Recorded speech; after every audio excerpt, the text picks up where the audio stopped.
Why is there so much negative aspects in Russian society? Why are there so many negative aspects? That's what I was thinking about and wondering. Because no matter how, you might say that not, of course, everybody feels or thinks the same over there.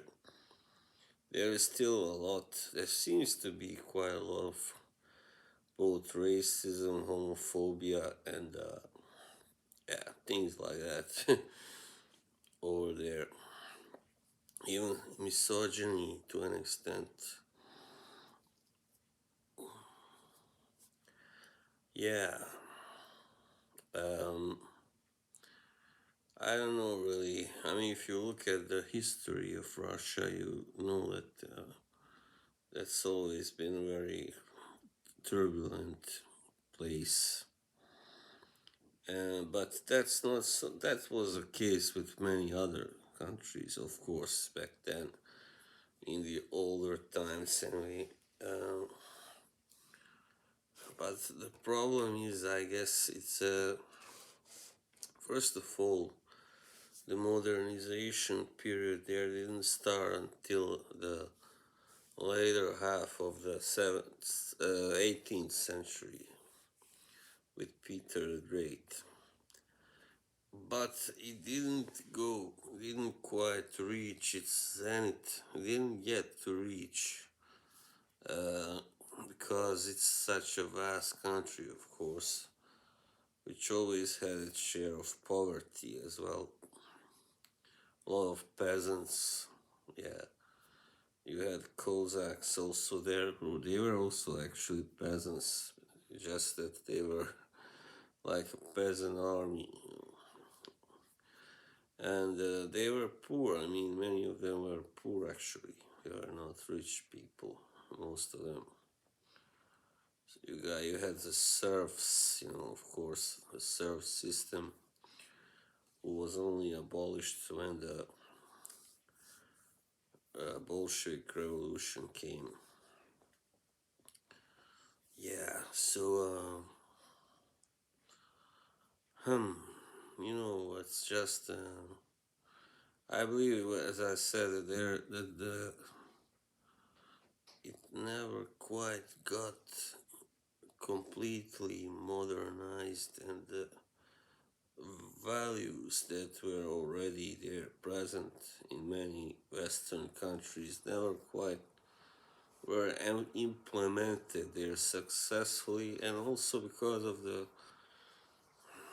rather dictatorial, almost tyrannical rule of certain Tsars after Peter the Great. And there was a lot of trouble simply going on. And so, yeah, there also was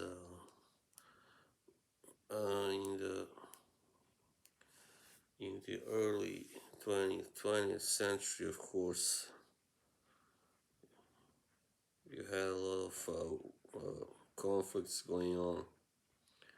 After the First World War, there was the Civil War, Reds versus the Whites, and it just kept going on like that. And then even when the war ended, there was just that, kind of system which was very dehumanizing, of course. It was very dehumanizing. That whole system, even though, you know, there was no more after Stalin died, there was maybe a little less, a little less intense dictatorship and tyranny, but still, man, you had people going to the gulag and everywhere, like that, stuff like that. I mean, being intensely watched over, intensely, uh, uh, censored. So that because of that, they never really got to experience the freedom of the speech, the freedom of the press, until the early 90s when this whole big empire collapsed, of course. And you then they were, the state was so bad, economically, they were really in a bad state. And yeah. But another thing is, which I heard that I didn't really agree with, was about Ukrainians being like supposedly more anti-Semitic than the Russians. That's just pure nonsense. Because Oliver Stone was the one who who I heard it from. He was like going on that podcast. What's the name of that podcast with Patrick Bet David? All right, anyway. So he was going on about this. He was basically defending Putin. That's got me pissed off. He was like, oh, Ukrainians, they were killing Jews in the Second World War, and now they're the same, doing that, and Putin is fighting them, and it's just bullshit, right? I mean, the president of Ukraine is a Jew, for crying out loud. He's Jewish. So that's so fucked up. I mean, how somebody is just simply gone too old and senile to be able to always to tell the truth, to tell what's right, what's wrong. So yeah, and but back to Russia anyway. It's I mean, I've been like friends with certain people from Russia online on Facebook and stuff like that. So, and I have been friends with some from Ukraine as well. So, what I have noticed actually that there is quite a lot of racism in both countries. All right, that's true. But it seems to be more anti-Semitism in Russia actually than in Ukraine. That's what I. That's my impression. Yeah, actually, yeah, it is. And when people like Oliver Stone, who are, maybe not what they used to be like 20 years ago in terms of stature, but still, they got people who listen to them and they talk stuff like that out of thin air, like out of their ass. That's really irresponsible. These people have tendency to, they get certain facts, all right, and they don't check them because they want to believe those facts, right? Because it really conforms to their own kind of personal ideology, and then they just go with that. They see something written about Ukrainian Nazis, and they go, wow, I knew it. Like they are really the bad guys here, and I mean that's really fucked up, man. Let me be completely blunt.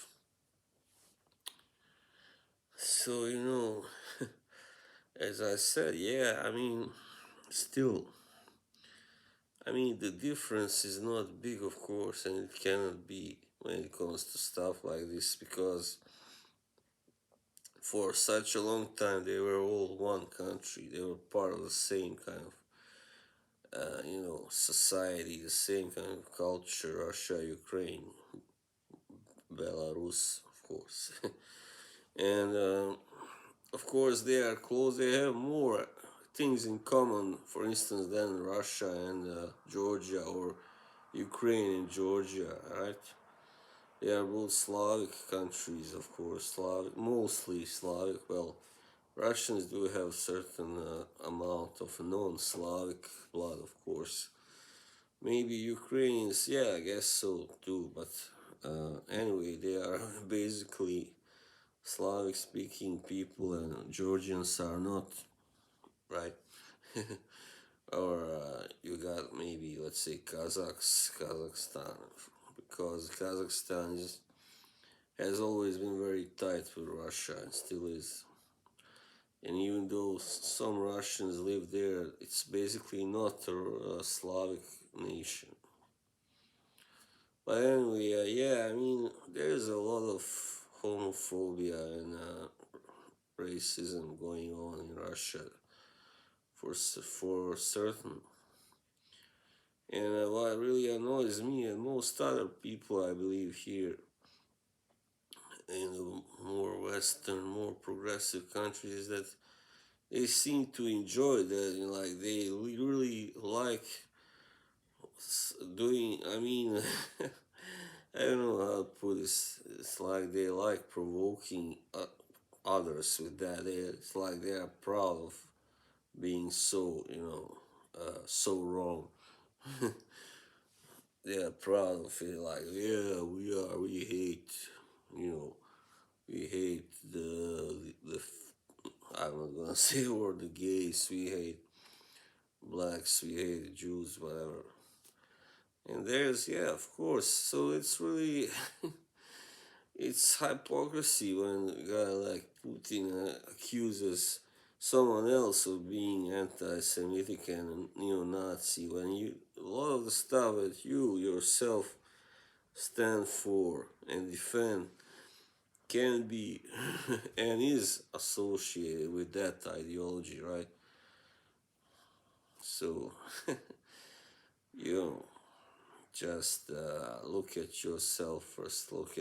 Take a good look in the mirror, buddy, because then you will not like what you see. But I bet you don't do that, not anymore. Anyway, obviously, you're a fucking, you're a sick guy, simply.